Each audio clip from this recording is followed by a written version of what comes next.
Well, finally got warm out, snow stopped, so we're gonna go out and do some winter scouting today. This is actually a piece that me and Chance tried to hunt in the late season with the muzzleloader. We hunted on the other side of the river. I think we found one buck bed out there, but didn't see much deer sign. I didn't see any deer. This is clear back, like I said, in the muzzleloader season. So we're gonna go over here, just walk through it, see what we can't find. And as we go throughout today, I'll kind of talk about what my strategy is gonna be for hunting next season already. So kind of have an idea of what we need to do.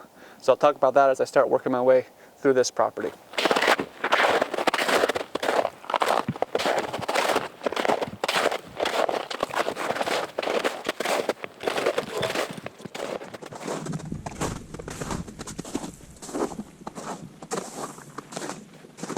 So when we came in here and hunted the muzzleloader season, we were hunting right back in there.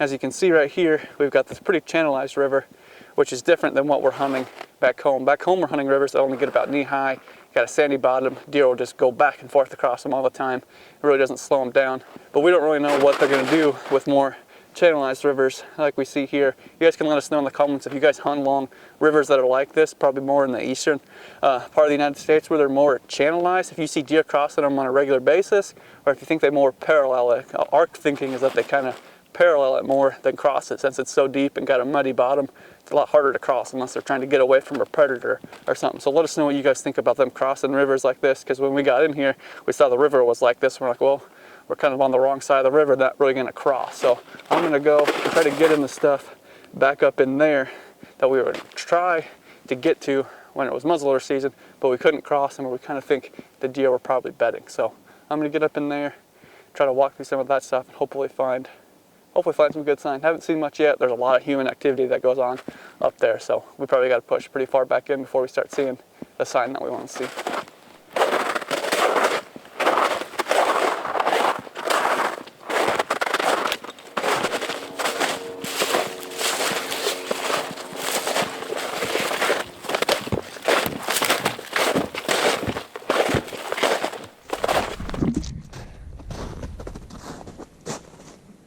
Well, just as I was talking about getting all the way back in here and kind of talking about this being the best area, it wasn't the greatest area, but probably the best area of a whole bunch that I've seen working my way back in here. I look over, and if you follow this tree up to the top, there's a stand right there. So, now, don't know if that's just a rifle hunter or a bow hunter coming in here or not, but there's people back here. So, like I mentioned when I first started this thing, the big thing is going to be finding those spots where people aren't getting back. There's just so many more hunters, so many more people in this area than some of that other public that we've been hunting, that getting away from people is going to be key. We're going to keep pushing. We're going to try to just find those spots where there isn't any other hunters, which is turning out to be harder than I thought it was going to be, but we'll keep pushing, see if we can't find those little pockets we can get away from everybody else. Just found another stand right there. So whoever's coming back in here and hunting is doing it quite often, and there's quite a few people back in here. This is getting as far back as you can get with that stand right there. This becomes private. There's a little chunk that runs this way, but there's already a stand there. There's a person's stand there, so I think we're gonna kind of write this one off. I mean, we never write anything off completely.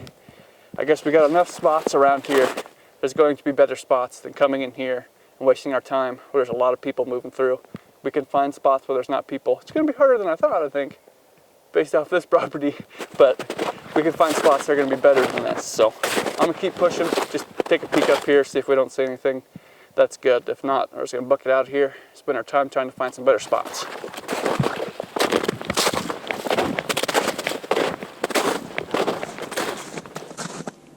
Well,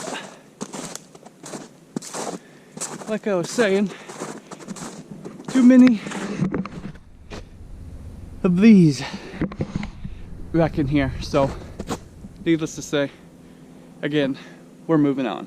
Too many of these. I mean, there's 3 stands just like this within probably 75 yards of each other right back in here. So, definitely not worth hunting back in here. We're gonna find some better spots. Too many tree stands, too many people, gotta be some better spots. So I'm just gonna buck it out of here, get back to the truck, we'll drive off to a different spot hopefully find a few less tree stands there. So I took a little bit of a break, ate some lunch, drove down to this property. I'm gonna head back in here. I think this is some marshy stuff, so maybe it's some stuff that people aren't hunting, but just ain't gonna spend much time hunting that other stuff. Too many other people in there, too much pressure, not enough deer sign even with all the hunters in there. Wasn't seeing any rubs, hardly any tracks. So we're gonna scout this place and just keep trying to find places where there isn't people. I think if you find those spots, we're gonna find the deer because there's so many people, but just a matter of finding those spots. So just doing a little bit of scouting now to help me find those spots. Never been into this spot back here before, so hopefully it's good. Hopefully it's some marshy stuff and we can find some good buck sign.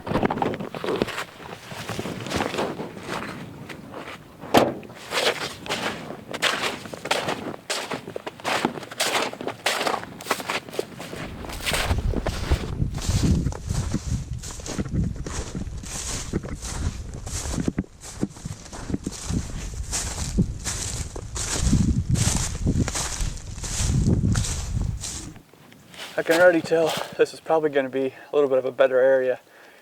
I've only gotten in here about 100 yards, already picking up some buck sign. There's a whole bunch of rubs right here on these trees. There's rubs right there. There's rubs in there. There's rubs down this edge, so some rubs there. So we're going to check this area out. Pretty good because it seems like it's a much better area and we're not that far into it yet, so could be some good stuff down in here.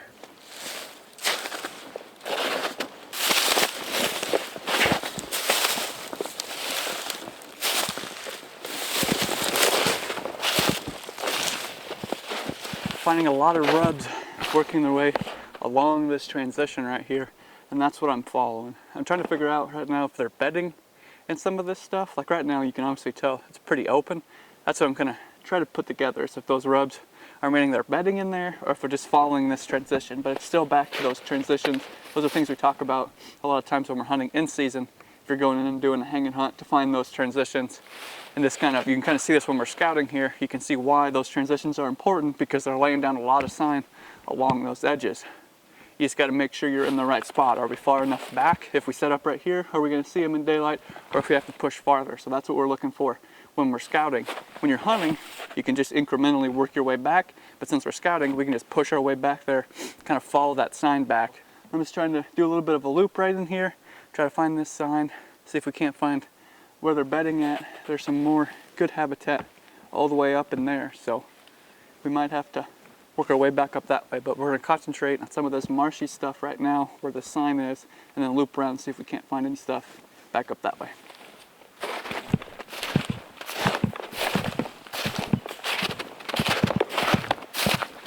So this may end up being a place where I put a trail camera, be able to put a trail camera just somewhere kind of along this edge facing back down this way, so you can kind of see some of this stuff out in front of you. They're laying down sign like that as they walk through here. Put a trail camera here, you can get an idea if there's people walking through or hunting, but you can also see the deer are coming through here, what times they're coming through here, if they're cutting and going back that way, if they're going back farther in. So it's a good place to hang a trail camera, get some inventory. You can almost see the truck right back up in there, so it's a place you can come into, check that trail camera real quick, see if the deer are in here without disturbing much.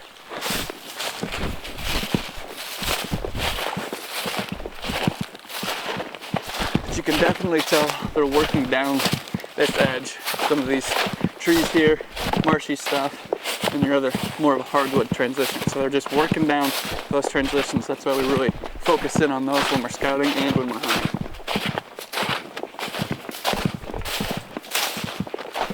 So we found, I think, our first beds back in here.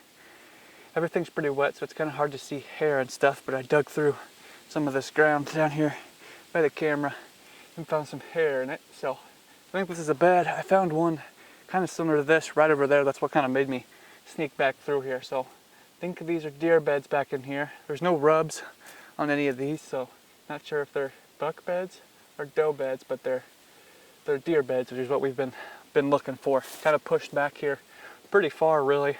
I think this is more of an early season thing, a September, halfway through October kind of thing, when you got the leaves on all these trees. Things are a little bit thicker right back in here. We've got cattails running through the stuff over there.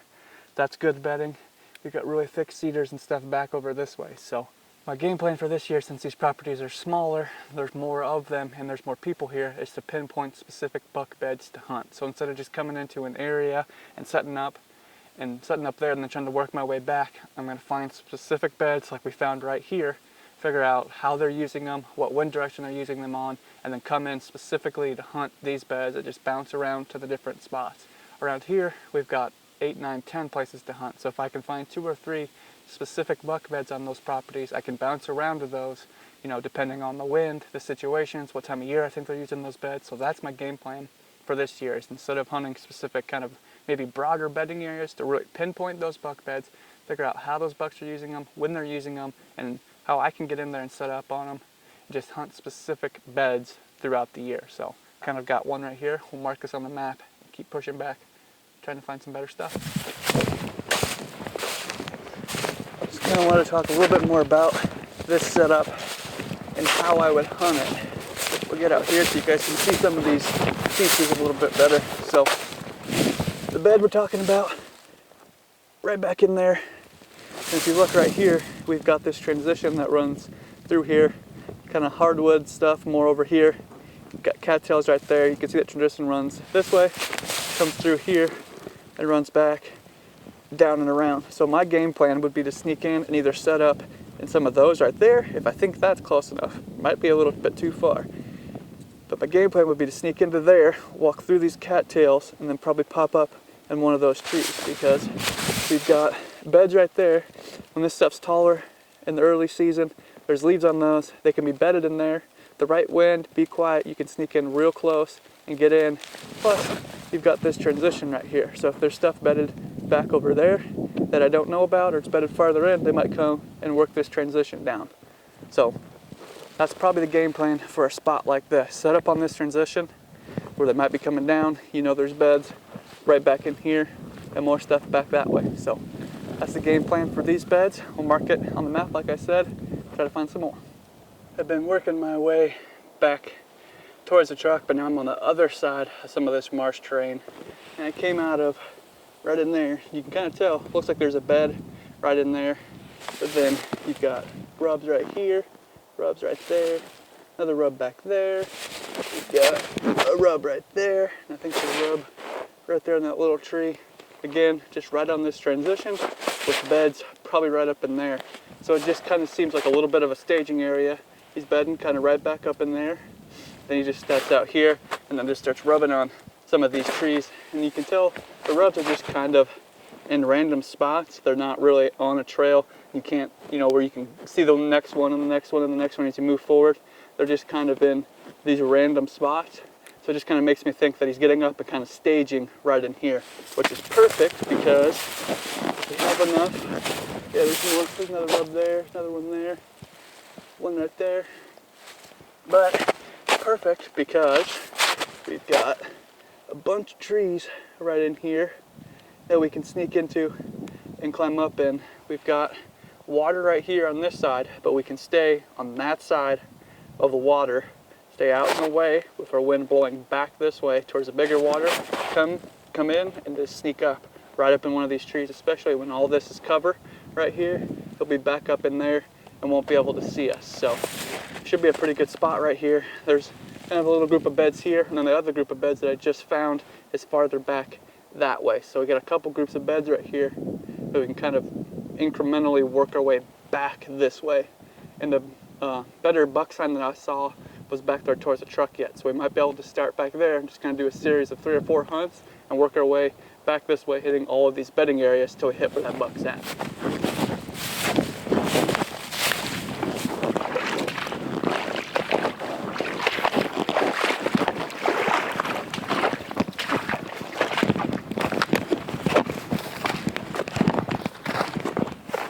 Just got done working my way back to the truck here.